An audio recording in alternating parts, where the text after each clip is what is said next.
Okay, folks, I want to weigh in on the Ballerina farm Hannah Neeleman story. Hannah Neeleman is an influencer with something like 20 million followers across platforms. She lives on a farm in Utah with her 8 home-birthed without pain meds children and her husband, who happens to be the heir to the JetBlue fortune, as well as a couple other airlines.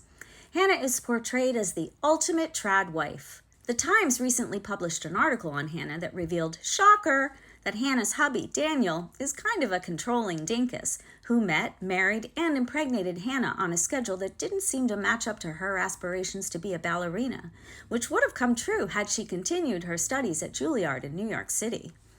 Well, the whole premise of the Ballerina farm's social media empire centers on pretty much exactly the vision evangelicals have for the ideal family in America.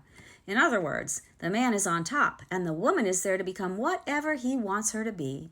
The man rules the roost, censors the thought patterns, and of course, decides how many kids his vessel, wife, spits out. The Neelemans are Mormons, which of course means Hannah has to be a saint because God is always watching. Hannah and Daniel don't have nannies because of course they don't. Hannah is Wonder Woman after all, with visions of dancing at Carnegie Hall drifting further and further away.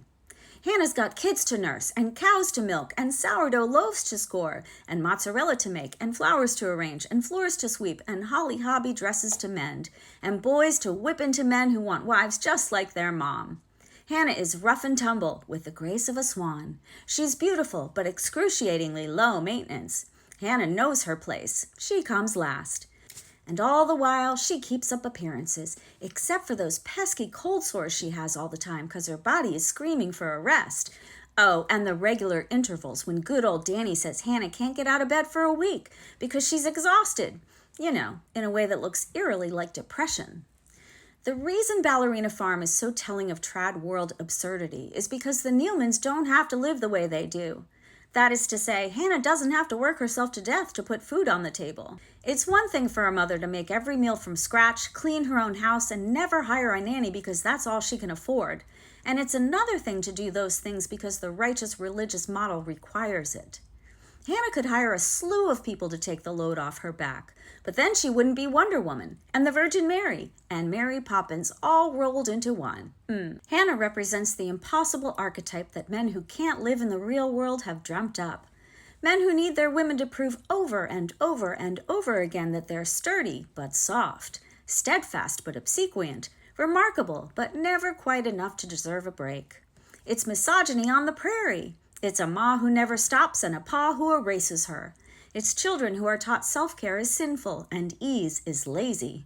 And the whole charade fits snug and warm in the arms of the church. Trad wife is as ridiculous a trope as lonely cat lady. Both are man-made, meant to serve the men who made them up. Trad wives reproduce at rates that God decides, and isn't it funny that God's decisions line up perfectly with trad hubby's libido? Hannah and Daniel are the perfect example of people rejecting modern life, as though God made a mistake letting life become modern. Who cares if Hannah is bone-tired all the time? She's a star in the eyes of the Lord.